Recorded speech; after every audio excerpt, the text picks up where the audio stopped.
You have a broken heart, and then what's the second one? Heavy rotation, maybe, Okay, so to with all kinds of cool. just to recap, Paige McConnell's Paige McConnell. We love Paige McConnell. Hold on, I've got a. I'll I share think it's obvious today's. without. I'll share today's thumbnail with you, even though you haven't seen it yet. No, Just a I'm not. second. I'm not supposed to see the thumbnails. That's Well, I want to show who Paige is because I got a great picture of him here. It's such a good photo. Hold on, you gotta see this. I'm trying to do something with my phone here, but Hold on, let's see. Share screen. So our beloved Paige McConnell. Check out this photo. Can you see this? yeah, Look at sweet Paige. that's nice. Okay, so Paige is. Did you see the interview that was recently up that said like it's an interview with Paige and he's saying, or it's with Paige and Trey, and Paige says right next as he's sitting next to Trey, he says, Trey didn't want me to band. I did see that. I feel like I saw that right after you had like found that bootleg biography thing that had mentioned. Oh my god, like him being rejected. Right. Multiple times or something. So yeah, I mean, I guess he got denied twice. Like he got denied in the first tryout, and then he like asked again, and Trey was like, no, like really no. And he was like, one more time, and like didn't give up. And so he's our piano player, and he's like what makes this band, I think. I mean, what other bands have, like Paige's instrument is a piano. It's not a keyboard, it's a piano. That's his instrument. And they take that giant Yamaha 9-foot piano with them everywhere. And he's had it on stage for 40 years. It's amazing. So we have a piano player. We've got a piano player because we've got a band. We have a proper piano player. And Michael and I fired up this stream because I had scored the Paige McConnell solo stuff. So let me share it. So just to give you a refresher, and we can figure out the chronology together. So this was the solo. This was the first solo, right? And this one has a nice picture of him, and it only ever came out on CD. And there's the, it's got the nice graphic on the CD. He is here, cool. And it's from. Is that at the barn almost? Yeah, it almost looks like the barn. It's not. It looks like some sort of. Where does he live? Does he live in New York? Do we know where he lives? I believe he's in Vermont, but don't know.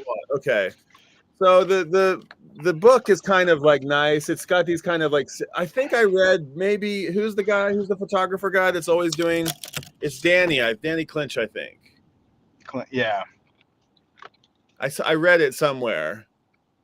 But it's like produced by Paige, co-produced by Jared Slamoff. You know that name? Slomoff? No. Okay, and additional production and mixed by Bryce Goggin. This one's got Beauty of the Broken. This was the one that has the Beauty of the Broken Heart on it. Beauty of a Broken Heart, which does. Beauty of a Broken Heart, yeah. And man, is track 2 called Heavy Rotation? Track 2 is or something like that. Indeed, Heavy Rotation. Yes. That song, I just listened to it. Man, cool, like great keyboard, like all kinds of different keyboard sounds all over. It was awesome. The last tune is called Everyone But Me, which is a really great song. And then there's another one called Maid Marian. That's the one that I feel like Fish has maybe done before. Have they done Maid Marian before? Man, it beats me. That's it. Ring a bell? Okay. Maid Marian is track 3 after Heavy Rotation. But let me just get a few more details from this. I need glasses to read this. Let's see. Produced by Jared Slomoff, Slomaoff. Kevin Shapiro, Beth Montori, all the usual suspects. Let's see. Okay. So this was recorded between 2005 and 2006. And it was, released in 2007. Art direction, Michelle Holm. Photography by Shane McCauley. So, okay, I was mistaken about that. And then the thing to note about it is that maybe it's not this one. Hold on. Okay, this one doesn't have who played on what, but I thought. Okay, so I don't know. Maybe it's all him, but Okay, so that's 2007, right? Then you've got, check this out. I'm gonna make myself big here. How do I do that? So here you go. Vita Blue, and check that one out, Michael. I realize I totally know that one, the Illustrated Band with the Spam All Stars, kind of. Is Cool there's band. another one, the Spam All Stars. I totally forgot about that. That's that one. Right. So this has like you gotta imagine that. I'm trying to remember who's on this. This is an EP. This just has 4 songs on it, but they're long. This one's illustrated band, 12 minutes. Charm Pit, 24 minutes. That's the one that's with Spam All Stars. That album. Okay, I didn't recognize the title. Illustrated. It's like a live, right? But it's kind of this like electro thing. It's sort of like electro. It's got like programmed drum beats on it. I think I need to listen to it again. It's on Went Sanctuary Records. I've never heard of this label before. It's on some weird label. And let me see. You're saying Went Sanctuary, or is that 2 different names? 2 different. Sorry, When. It's an exclamation point, not a T. When is one of the logos on here, and also Sanctuary Records. I have no idea. Sanctuary, I've heard of. When is a pretty cool name, though. Oh wait, no wait. Sorry. There's more to this. Okay, there was a whole fold out. I didn't see. Okay, so this is Page McConnell. Okay, Oteil Burbridge and Russell Batiste.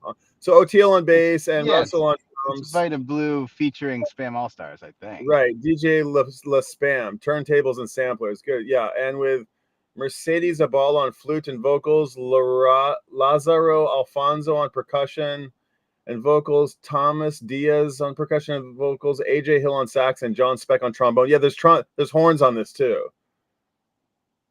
Yeah, nice. So this is 2003. It's kind of a funky, like, right? It seems it's got a little Ren and Stimpy vibe going on. I don't know, you're right? It's pretty funky. It's kind of Ren. Yeah, I can see the Ren and Stimpy thing. It's kind of wild. And then the disc itself is like, right? I got this for like $2, like 200 yen. It's just like, it's awesome. Then, so this is 2003. Then you've got Vita Blue 2002. Okay, so 2002, and then the follow-up EP, essentially. I guess that's what's going on, right? So this is, you got to consider this Page's first solo project, right? Well, I suppose it's not solo if it's under a band name, but non-Fish. Yeah, that's right. What I meant. Like, first side project, rather. That's what I meant. Right. Side project. So there they are. During the hiatus. Nice. Good photos. Right? With Russ, there's Russell Batiste and Oteil, who's always, who's played with the Dead and the Almonds, and he's just kind of like, a staple in the sort of, circle of friends. And this one doesn't have any it doesn't have any of the Fish guys on it. They're not playing it. It's just, obviously just this band. Right. But look at this picture, dude. Look at this picture. Hold on a second. Yeah, go big. My phone keeps slipping. Nice. That's cool. Right? What do you know about Oteil? I've seen Oteil a few times. I've seen him with other bands. I think I've seen him with Stanley Jordan. I've seen Oteil play a couple times. Do you know anything about him? I think he's nothing. Nothing? Okay. He's an interesting character. And so I know nothing. Then from there you go to, I think the next Page project that comes out, that's side project, is Movies Never Made, which almost sounds like a soundtrack, a very rare, sort of highly coveted record of an ambient type record. It sort of feels like not a synth record at all, but like how would you describe this? No, it's with a band. No, it's kind of jazzy. I think it's mainly or all. It's all instrumental, but it's not. It does. It's not like an electronic sounding, Yeah, which so which some of the follow-ups were that. Yeah, exactly. Jazz is the way to put is the way to put it, but it's kind of an. I almost want to say it's like a movie sound. It actually is like a unsung cities and movies never made. yeah, it is very And nice title. Yeah, it's real. Yeah, it's quiet, chill. Doesn't ever really gets loud. and or then fast. I just want to gloss over these, and then I want to keep the conversation going. But then you got maybe We Are the Visitors from Page, which is a synthscape sounding record, also instrumental, which was made in Iceland, inspired by the Northern Lights, made in Iceland. Yeah. Him in like a little hotel room with a little MIDI controller and maybe a month to himself, making cool music. Yeah, like during the pandemic or This is so just good. If you love like maybe. Pink Floyd or Daft Punk or Tomita, or you love like synth records, this is freaking awesome. It's really cool. Really love that record. And it's got some groovy tunes on it. And then you've got the first offering from Vita Blue in a long time, Crossing Lines, and this one. Sure. Yeah, I guess that probably comes before. Oh yeah, you're right. I went out of order there slightly. And there's one more that's and then this is, I think this is two, I believe it's 2 LPs. I think it's 2, right? It's 4 sides. Yeah. And this also has featuring Spam All Stars on 2 tracks. So this is man, very good. What are they playing? What's Fish playing off of this? Anything? Nothing. They're not playing anything off that. Then I'm just going to gloss over these real quick. December, which is a 2-person project with Trey and Paige of Fish. And there's the December edition, which are distilled down songs of Fish tunes, just piano and acoustic guitar, the 2 of them singing, no drums or bass. And there's the January, there's the December version and the January, which I don't have. Do you have January? On vinyl yet, or if it was announced, or if it's I think it got out there. I think it's out there. I think they had it at the festival at Mondegreen. Yeah, that sounds right. And then I think it was on the site. And this is a photo by this is by Renee Humer, the photograph, and the cover of the January record. I actually just want it for the cover of the record, because I want it for the songs, obviously, but the cover of the record are these like poppies, and they're made with like, I know he's probably using wet plate collodion prints and cameras to make these prints. And I saw an exhibition of his in Japan, in Nara, and anyway, he shares that same kind of crazy passion for me. So a passion for photography with me, big cameras and et cetera, et cetera. So Michael, I didn't get to watch the Mexico run. Fish just today wrapped their annual 4-day Mexico package run, right? Did you watch all the shows? Yeah, I've seen just 3.5. Okay, you haven't seen the last show. Are we allowed to talk about the last show? I think so. I mean, the shows are over. I'm sure. The shows are over. All fair. It's all fair game, I suppose. Yeah. I had there's a Discord that we're a part of that there's Fingo, which is like you call your own. What you explain Fingo? It's bingo with Fish songs. So you guess what song you get. It's bingo with Fish songs. That's it. Yes. I mean, you guess what songs they're gonna play. So how did you fare in the Fingo round? Did you get a Fingo? I did the first 2 shows. I got almost like nothing. Oh no! And I had done quite good on a couple during the New Year's Eve run, so I'd had a little confidence, but that's gone. Oh no! Well, I was feeling they did do Halfway to the Moon, which was just like random. I randomly threw it on there, and it was like, oh shit, they played it. Which is a beloved Page tune. Those guys are sort of like Page, Mike less so. Mike Gordon, the bass player, but Mike's. I feel like if you compare him to the Beatles and you compare like them to George Harrison, Trey just is the primary songwriter, but Page has got one song every record. Would you say? They're all credited on lots of the songs. Page and right. Trey and Tom Marshall are credited with probably 50%, if not 50%. I would say the way it breaks down, you correct me if I'm wrong here. Trey Anastasio and his songwriting partner forever, Tom Marshall, they get credited with 50% of the record. I'd say the band in its entirety, 4 people, get credited with the remaining 40% of the record, and then the final, or let's say 30% of the record, and then the final 10 or 20% is like a Mike song or a Page song, or one of each. Something like that, would you say? Right. I suppose in general, like median, but it's every album's different. It's true. Every album Like is different. Farmhouse, like Farmhouse and Sigma Oasis are all Trey songs, for example. 2 albums where there's no Page song, there's no Mike songs, there's no real 4-person collaborations either. Wait, Farmhouse and But which one? Sigma Oasis.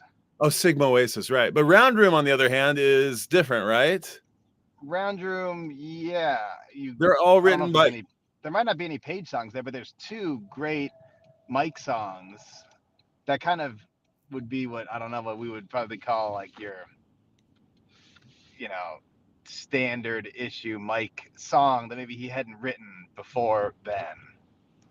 Right. I feel like Mock Song and Round Room did follow a style of song that's very similar to Mull or Human Nature or Casual Enlightenment or Sugar Shack. Oh, dang, dude.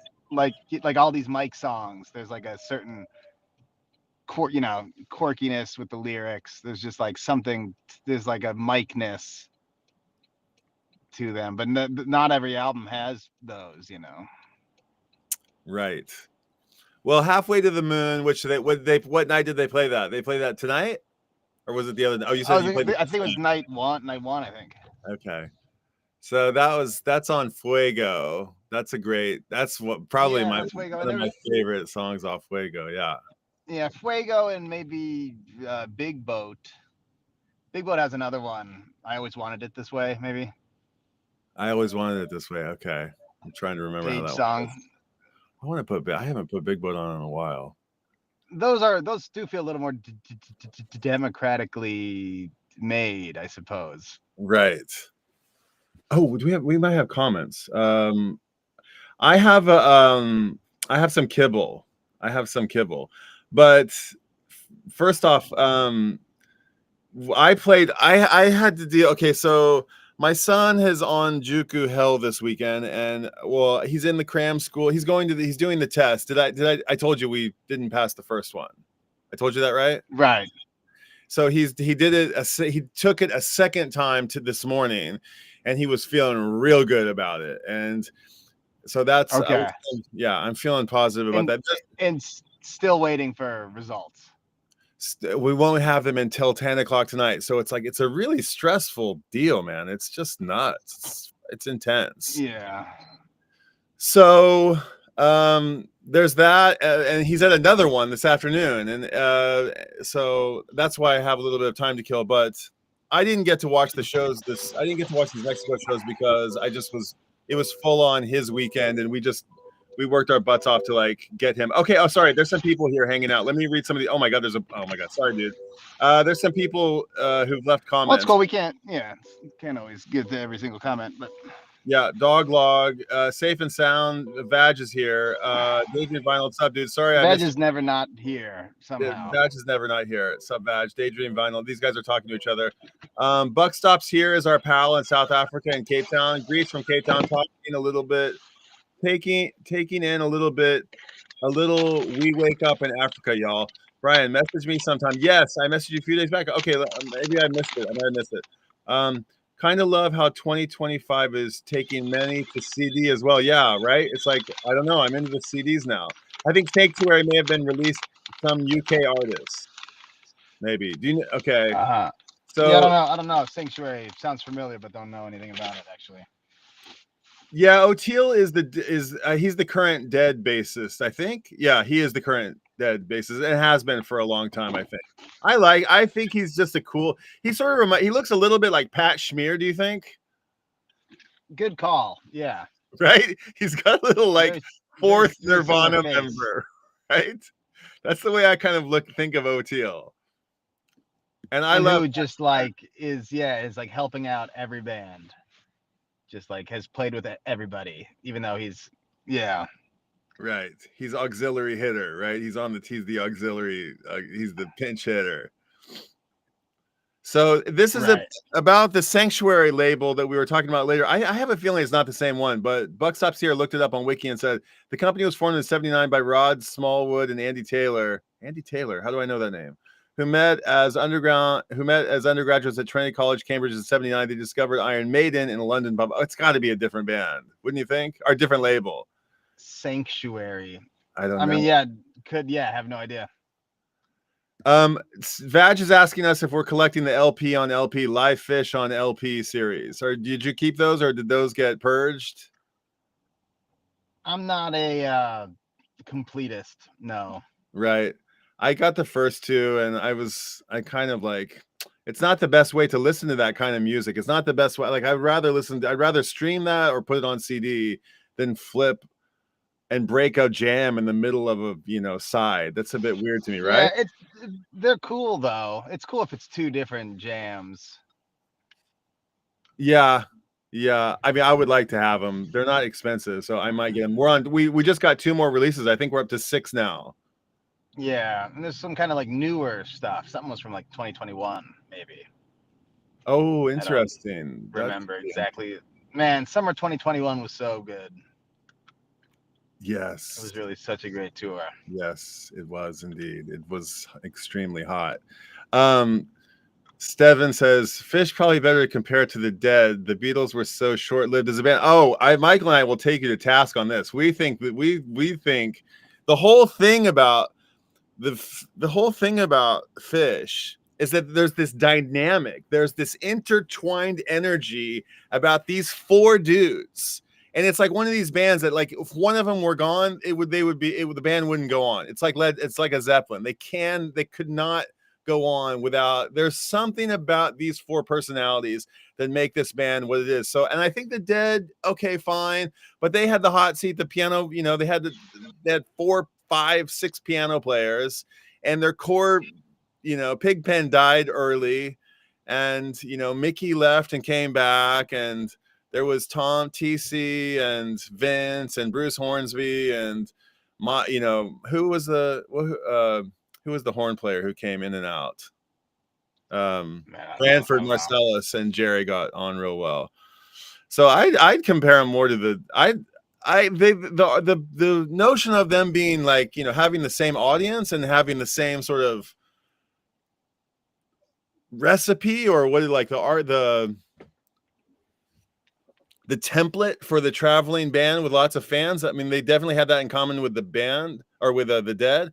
But as far as music goes, and not really for like songs per se, but like the dynamic of individual personalities, Fish, I think, people can call me out, but it's very much like the Beatles. You had the quiet one, the cute one, the funny one, and they're not, so it's far more complex than that. But it's those 4 personalities that make that thing what it is. We've talked to this ad nauseum on the log over the years. Anything to add to that, Michael? The Walrus was Mike. Okay. I don't know. So wait, hey, definitely, it's the hive mind, not hive mind, but right, whole is greater than the sum of the parts. Yes. And it happens to be, you just like, the Beatles did so many things first that, like, he's right, kind of became a template for rock bands, much like the Dead maybe made a template for DIY touring and all that stuff. So I got something to share about Mexico that you're gonna freaking love. I have a feeling you don't know about this yet, but all right. Okay, first of all, I did fairly well. I called the last day of, even though I couldn't join the shows, I'm gonna go back and watch them. I called out a little. I played Fingo a little bit. I called out a lizards, a sleeping monkey, a tweezer. You got one. a tweezer, and I got a tweezer reprise. I got a. Well, I got. if they do a tweezer, and it's the fourth night of the run, you're most likely gonna get the reprise. But not guaranteed. But not guaranteed. Yeah, maybe not guaranteed. Okay, but give me at least like 2 3/4 points. I won't take it, or give me 1 3/4 points. I won't take a full 2, but I deserve more than 1.5. 3/4. Okay. Okay. Anything else I didn't call? There was nothing else on the set list, right? That I caught. There was no lizards, right? There was no lizard. There was no sleeping monkey. Okay. No, I was kind of disappointed. Oh no! Just pretty basic, predictable set lists, but it's been like that. Well, listen, did you read Fishnet? Did you read the review about it yet? Of night 4? Yeah. No, it just happened. Hold on, it's a riot, dude. It is an absolute riot. Hold on, I gotta pull this up. I don't know if it's gonna come up. Hold on, I'm not sure exactly how I got to it. I think it's. Give me a second. Yeah. Oh, here we go. I found it. Okay, Mexico recap. You want to throw it up on the screen? Yeah. I will. Just a second. I'll throw it up. It's a riot. I mean. All right. Hold on. Here we go. I don't know what this is going to be.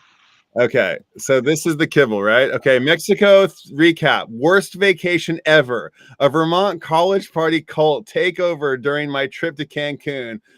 January 5th. Stars. 1 out of 5 stars. TripAdvisor.com. We would like to thank somebody that was not there for Fish. Yeah, wait till you read this. I don't ever do this, but my stay at Moon Palace this weekend was one of the worst experiences of my life. My idea of a relaxing vacation does not include dreadlocks, drugs, or 5,000 disassociating hippies dancing outside my hotel room until 4 in the morning. Here's how the perfect week can be completely destroyed by a band from Vermont and their cult-like followers. Hold on, read more. Amazing.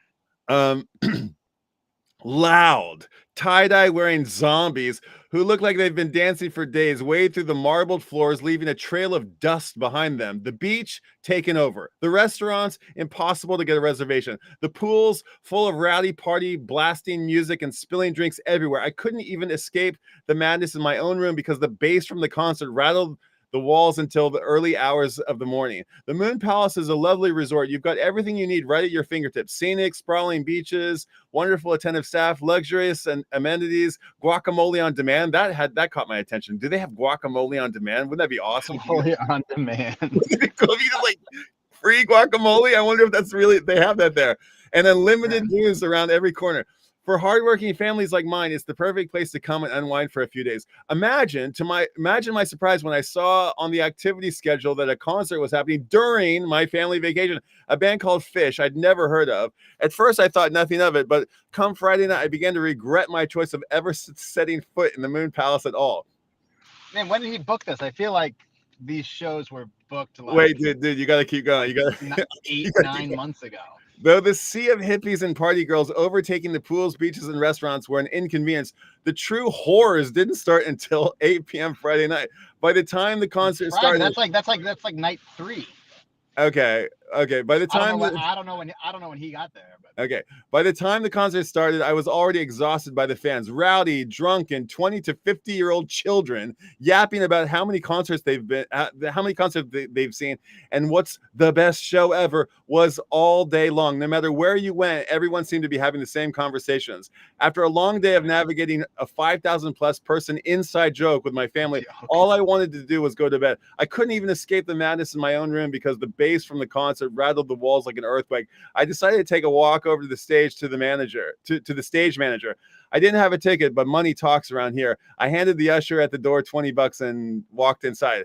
Now, my last concert was Rush in 1979. I'm not a music guy. That being said, I've been to plenty of parties in college, and I've never seen anything like what I saw walking around this beach. It looked like some of them had been on the beach for days, sunburned, sand crushed, and in a daze, a sea of drunk, salty, sweaty fans taking drugs and dancing themselves into the dirt. Was this really their idea of a vacation?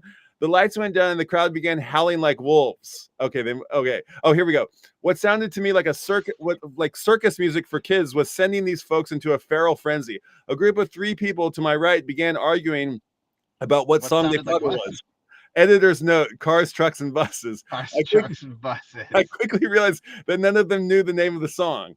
Okay. The next song, editor's note, Momo Dance, sounded like a complete gibberish. You couldn't make heads or tails of the lyrics, and you could hardly hear any of the music over the completely overpowering bass. The song sounded like a malfunctioning robot. The people were doing his mic is too quiet, so right. The people were doing Tai Chi and spinning in circles like it was gospel. All of these people out of their minds? I realized at the moment that this was not just a concert. This was a gathering of devotees. A couple in matching snake suit spandex bodysuits slithered up to me and told me I could see the band better if I closed my eyes. I decided to keep moving.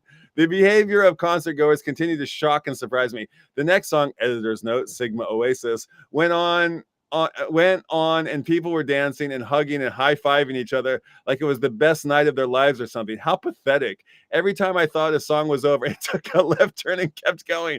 When would this nightmare end? As the concert continued, I realized I still wasn't sure if the band is for kids or adults. Everyone acted like a kid, had a kid with them, or both. Songs about living in tubes, editor's note, tube. And Wolfman, editor's note, Wolfman's brother, is getting lost in corn mazes, editor's note, maze. Some of these songs went on. This is night 3. Some of these songs went on for upwards of 20 minutes. I value my time too much to sit around and wait 20 minutes for a song to end. The longer the song went, the more these people completely detached from reality. The next song started out slow, editor's note, Lonely Trip, and the crowd collectively paused, and the nonstop party for the first time since the concert started. A man appeared next to me, and he must have seen the horror on my face because he kept telling me that I would come down soon and it would all be okay. He was acting like I was the crazy one. By the time the next song started, the crowd returned to their once feral state. The song sounded like an animal being killed. Note, editor's note, possum. I swear, I saw someone foaming at the mouth. The concert finally came to an end, and I thought my nightmare was over, but no one was leaving. The beach turned into groups of people sitting in circles. I'm surprised no one started chanting Kumbaya or a drum circle didn't break out. Lucky for me, these people were far too gone to pose any sort of an organized attempt at anything. They mostly seemed confused. Why wasn't anyone leaving? I realized that this must be an intermission, and my nightmare was not even close to being over. Would this be just solo all night long? I went to the closest bar and ordered a triple. As I went around searching for a manager I could speak to, the concert began again, and with the song that seemed to reboot the group's wide-eyed concert like dancing robots that had just been plugged back in, editor's note, Oblivion. The concert goers continued to dance, but more aggressively than ever. They seemed to either hang on to every note or be completely unaware of their surroundings. There was no in between. After what seemed like a lifetime, a song no one seemed to know, editor's note, Sightless Escape, that was funny that you mentioned that to me the other day, began. I could tell no one knew it because everyone started to talking almost immediately. Did these people love this band or not? I get a feeling this is not a real TripAdvisor. Oh, hold on. Another issue I had with the concert experience was the completely over-the-top light show. My wife texted me saying that she was seeing donuts projected on the walls of our room. It was like the lighting guy was acting as the 5th member of the band or something. I don't care for Phish music, but what a distraction this light show was. After the song about a captain of the sea, editor's note, Prince Caspian, exploded into the sea, literally there were people dancing knee deep in the ocean water. I don't even think they knew where they were. I pray there was a lifeguard on duty. The next song took a dark turn. After what felt like an entirety of people chanting and screaming another song with lyrics that didn't blah, blah, blah, blah, blah, blah, blah. You're going to have to read the rest of this yourself. But then it says here like, I laughed, I cried, I peed my pants. Thank you. That was refreshing. This is my favorite recap in all the shows I've been reading these. Well done. I can't tell if this is satire, but either way, it was well done. When the review is more creative than the show. This is the one. Ouch. I mean, right? Touche. Yeah. So anyway, you're gonna have to read the rest of that yourself. But worst vacation ever. Post. That's pretty funny, huh? We like to thank Tim Davis. What's that link at the top when you click on the guy's name right under the title? You can't click on it. Bold. Hold on. We'd like to thank Tim Davis, Pinnacle Ventures, room 2296, for recapping last night's show. That's pretty funny. That's Right? definitely just a made. Yeah. That's Hold on. good. Let me read the last paragraph I here. thought it was real for a minute. Yeah. Before I had a chance to gather my thoughts, the concert began. Okay, I'll just saw it again, play it to me. The band plays 2 full sets and an encore. For some reason, I couldn't bring myself to get up and leave. I sat dazed on the beach for another 20 minutes, staring up at the stars until the usher told me that the concert had ended, that I should return to my room. Overall, my experience at the Moon Palace Friday night was unforgettable. I have already changed my family's flights and will all be leaving first thing in the morning. This was easily the worst vacation I've ever had and will never be the same after what I witnessed at Moon Palace this weekend. If you're looking for a peaceful, high-end resort experience, stay far away from Moon Palace, especially if you're hosting one of these Phish events. That's pretty funny. Right? I thought that was fun. I was having a good... I started reading it and I was like, oh no, we've ruined somebody's vacation. And then I just kept going. And editor's note, Oblivion. Editor's note, Sigma Oasis. Editor's note, Esther. It's like, that's funny. It's pretty There's clever. no way some random dude is going to remember bits of the lyrics of 2 sets worth of songs. If they hate it that much, there's no way they would have stayed after the set break. Oh, that's funny. Man. That's funny, though. Okay. There's comments here. Let's see. Oh no. Okay, there's too many to read, but let's see. What's up, guys? Same label. What's up? Phish does a killer day in the life. They do indeed. Oh, Steven in South Africa is asking, are you guys into King Gizzard at all? That's a question for you, Michael. Yeah. Good band.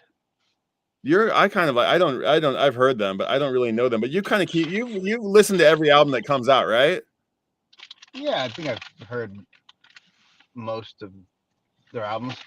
They also have quite a rabid fan base. There's like a whatever, I don't know what it is, kglw.net. There's definitely like a .net fan site that tracks set lists and stats. Okay. And what's cool is that they will sometimes just put up master audio files of different shows and stuff and let people make bootleg releases of different shows.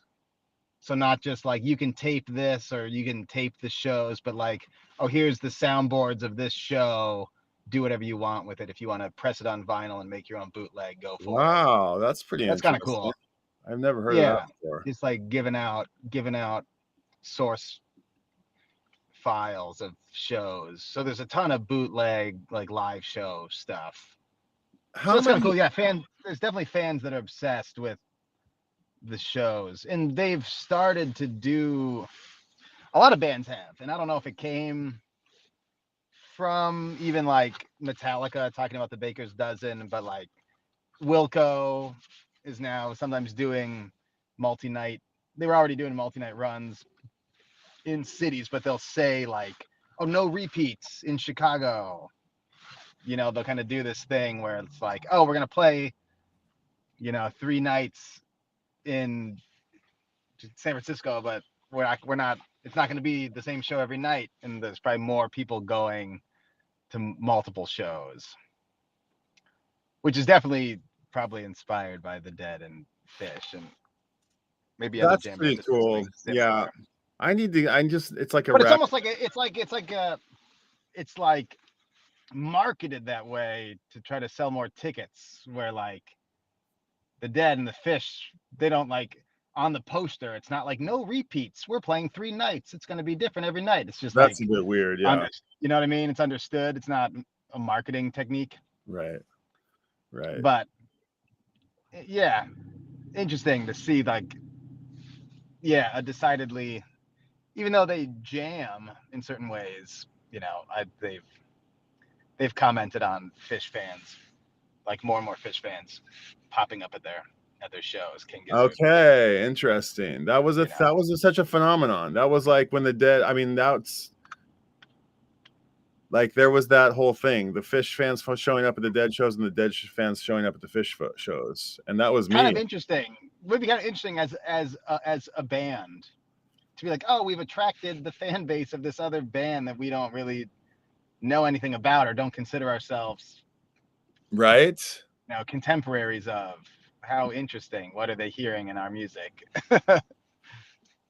Um, Kind of cool. yeah, I need to go down the rabbit hole, but I haven't yet. Just a second. They got things happening here. That shit's blowing up. Shit's blown up. No, but it's okay. I'm gonna keep going.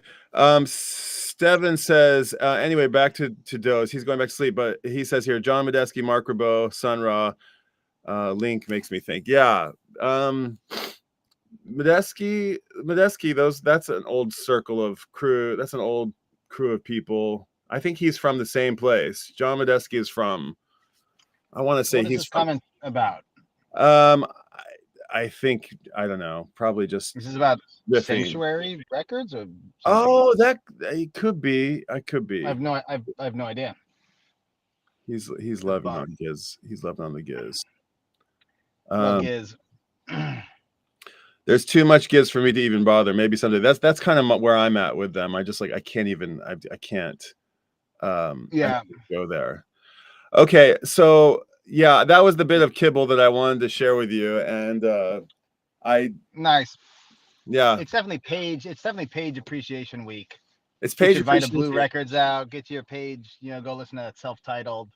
Man, I can't recommend this. I can't recommend this enough. It's really good. I mean, maybe you have to. I don't know if I'm biased. I'm sure it's certainly biased, but I think it's pretty good. But I really love the fact that this band has a piano player. I love this. I love that it's a guitar band. And there's not like, like we have a very competent piano player who also plays Rhodes and organ and everything else, but he's sitting there and pounding his sausage fingers as hard as he can on the grand piano. I love the sound of the grand piano on top of a rock and roll band. It sounds so good. It makes everything equal. Like it's not a background instrument and it's not a front. It's not the most forward instrument. It's the really cool thing about Fish is that at one point in the band's history, the drummer was on. They were all on the front of the stage, and Fishman. I think it went Fishman, Mike, Trey, and Page, and drums, bass, guitar, piano. And they eventually had to rearrange it, but I think that it was a kind of a conscious decision so that I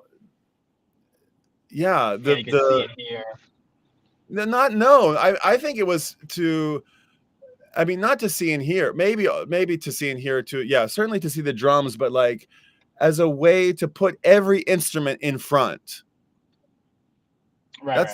That's what I'm trying to say. Like really put every instrument in front.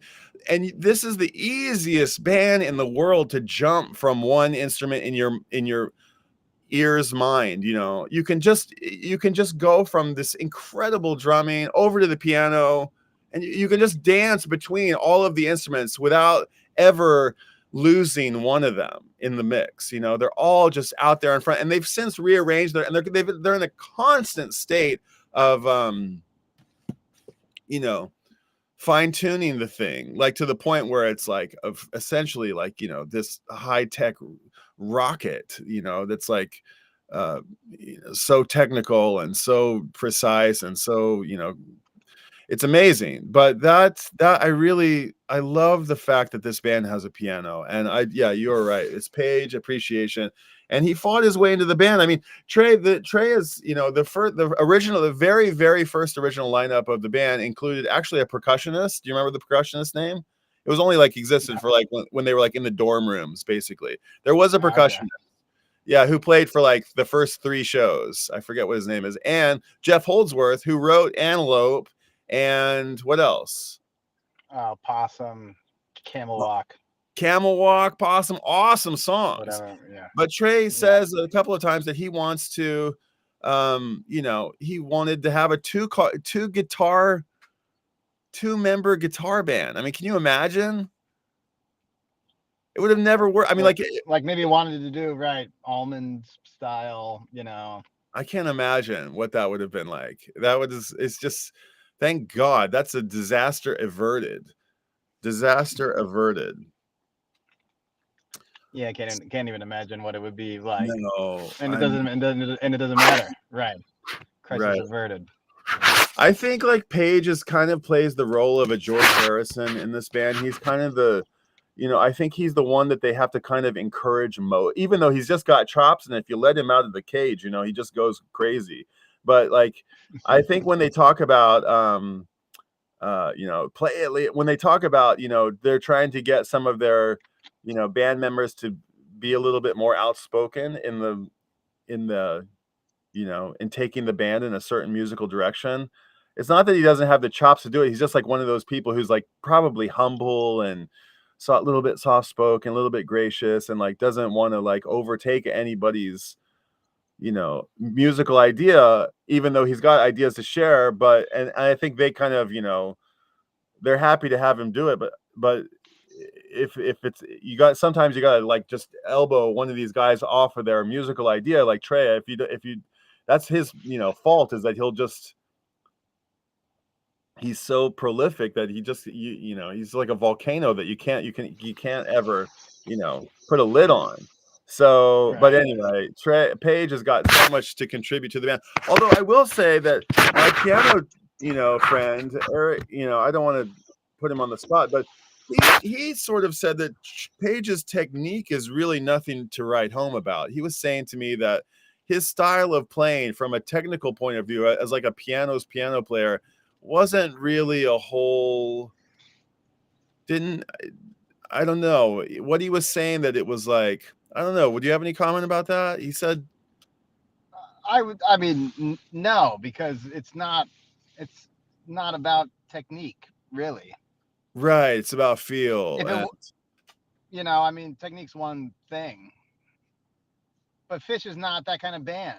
If they were, they'd you know, it'd be Joe Satriani or Steve Vai, and it would just be like, even like, it's kind of my gripe with Eric Clapton to an extent. It's almost like, before the songs or the music or the connection with the audience, first and foremost, it's like, look at how of a virtuoso I am. And that doesn't appeal to me at all personally. And I don't think Phish is not like that either.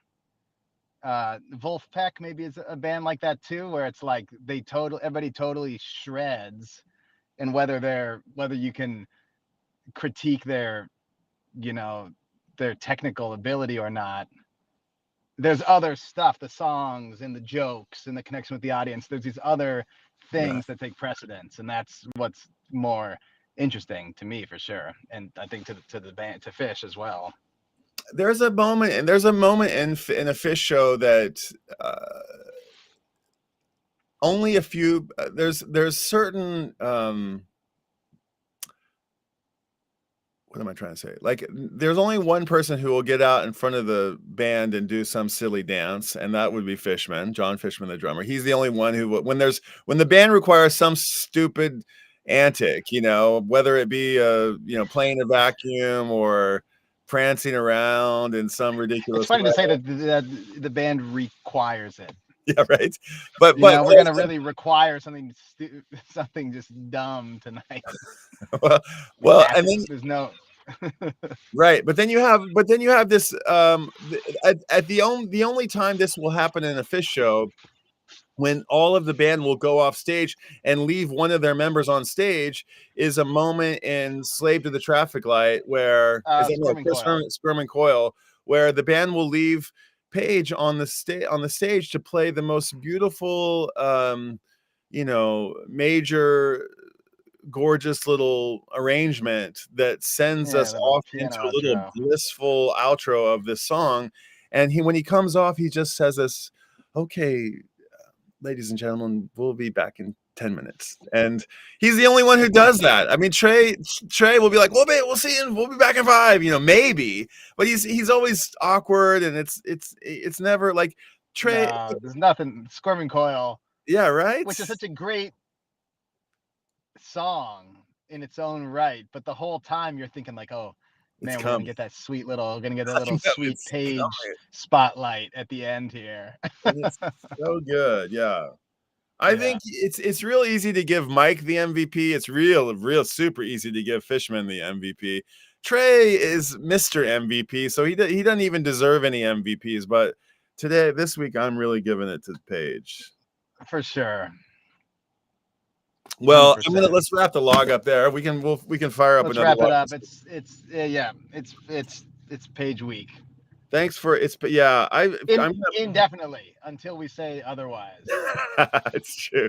It's You true. know. There's one more musical thing. I think I accidentally blocked Vag. I'm not totally sure. I didn't mean to do that, but I may have actually done that. I was just seeing some like snarky comments, and I was trying to keep this chat clean. I may have accidentally blocked. Oh no. Yeah, sorry about that. I'll fix it afterwards. Fish seems to be also like Zappa thing in terms of what came out. At least Trey, in terms of who he has worked with and cross paths with. Yeah, there's Trey. I mean, Zappa's a huge hero of Trey, and yeah, there's tons of Fishman Zappa too. inspired. Who is Page? Who's Page's? Who does he go to? Do you think? Yeah, interesting. You could think of Fishman being right, the Zappa obsessive. Well, Trey Fishman's got a Zappa. He's got like a Zappa. He's curated a Zappa thing, and I think he had a Zappa radio show.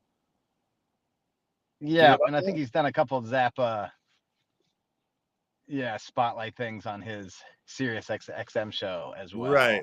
Yeah, and there's a disc out there that's like Zappa by Fishman or something like that. Yeah, Fishman's. There is. Yeah, he's on the record as this is my favorite Zappa. So who do you think Page pulls from?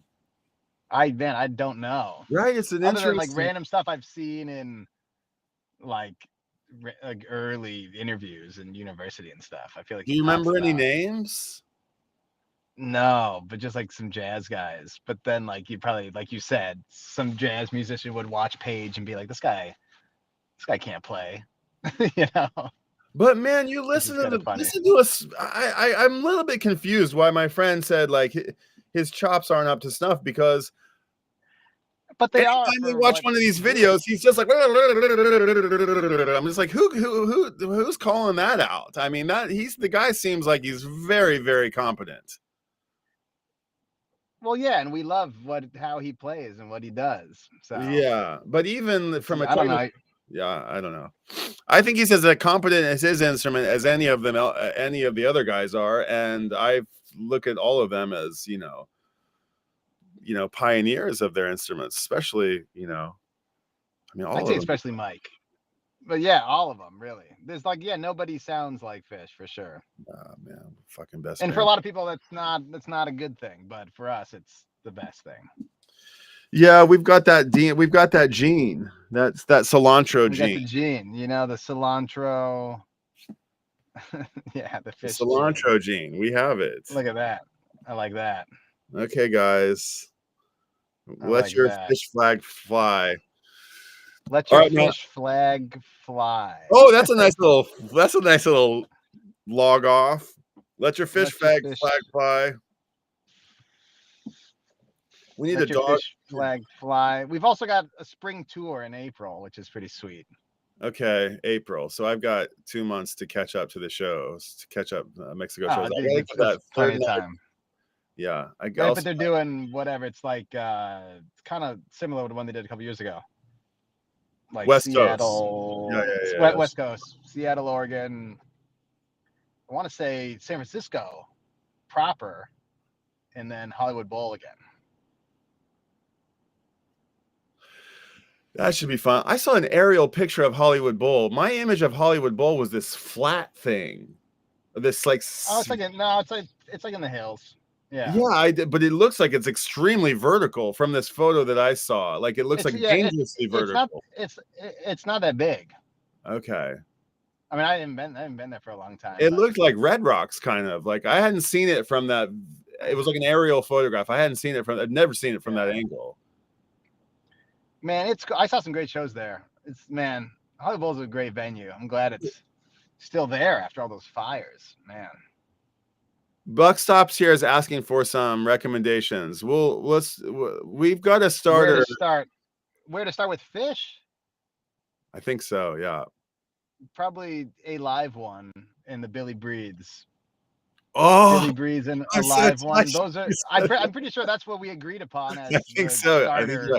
I'm a as the Billy starter Breathes album. guy. Billy Breathes is a peak. It's not a peak exactly, but it's a point. They took the thing as far as they could go, and then they went into a new space, and it's the point where it has everything of the things that came before it and almost everything that would come after it. It's all wrapped up in that one little record. But the things that came before it are excellent, and everything that came after it is also excellent. But it's a little bit of a delineator. And the live one that Michael just referenced is like, it's like Europe 72 in the sense that it's like a collection of it's the collection of a tour. But it's the only thing that I can say about that is that it's you're only limited to the first 10 years of the 40-year repertoire or whatever. There's tons of great live stuff, but maybe Billy Breathes is, like you said, a peak of its own, and it's an amazing sounding record. It's probably a great place to start. And if you're interested in, like, what are the standouts on there? Like Free, we mentioned Cars, Trucks, Buses, which is a nice side of Fish. Maybe something like Things on the Bottom, Waste, Steep, Bliss, Billy Breeze, Caspian. It's fucking awesome. The whole album from beginning to end is awesome. 13 Reasons. We can name the whole album. 13 Reasons Why Billy Breeze is the best Fish but record. I'd listen to that album, and if it interests you, then just go off from there. Like if you listen to Taste and you think Taste is really cool, I think the Fish YouTube has Taste from the Sphere this last spring, which was like a highlight of the whole Sphere run. Amazing graphics. Okay, that's a pro tip. For Taste with the Pollock print, like oh thing. God, that's so good. That's so like I'd listen to Billy Breeze. It does seem like Billy Breeze makes sense, where you'll get this amazing sounding production. Something like Free will make sense to just anybody that likes hard rock kind of music, but then from there you'll hear some of the more idiosyncratic sides of the band, and then from there a live one, great live official live album, and then there's a million. It's all about the live stuff for us. So you go to the YouTube channel. They've got like endless stuff. They kind of post a song from every show, at least the past few years. So there's like hours and hours and hours and hours of like pro shot, great sounding live footage. Let's what would be cool if you had like a database of 100 bands, and like for somebody who doesn't know about The Cure or Zappa or something, it was like the primer list. Like this is where you might ought to start. That'd be a fun little list to make. Yeah. What songs are reflective? Anyway, I'm gonna hop back in the car and go pick up the rest of the crew. Nice log there. It was fun to hear the end of. Nice, good luck. Yeah, I gotta bounce. I'm at the hardware store. Okay, I'm taking my 3.5, my 1 3/4 points. I'm adding those to the log books for my tweets and reprise. I mean, the buck stops here. I mean, I don't know how you can get in touch with us. Let us know if you listen to. I know how to get in touch with him. Yeah, he can get in touch with us. Yeah. Well, I'll start a 3-way thread with us. Yeah. Nice. Yeah. Let's see. Okay. Yeah. Start with Billy Breeze, and then if you want further guidance, there's really no end. There's no end. It's endless. Michael's the keeper of the stats. It goes in one ear and out the other, but he'll know it better. He's the keeper of the echelon stats. We have 3. I was thinking the log should just be, we should always have the screen share going with the echelon charts, and then we're just, all the conversation revolves around that, and we're constantly rearranging and Right. arguing and disputing, you know. Right. Yeah. Next time maybe we can show the we can show the charts. Yeah. Yeah, Phish has so many songs. You do need to, you have to kind of almost keep record. Yeah, it's hard to keep track of it all. You got to start making lists. Yeah. Yeah. All right, dude. Party on. Have a good rest of the week. Let your Phish flag fly. Let your Phish flag fly. I'll catch you on the next one. All right. Sounds good.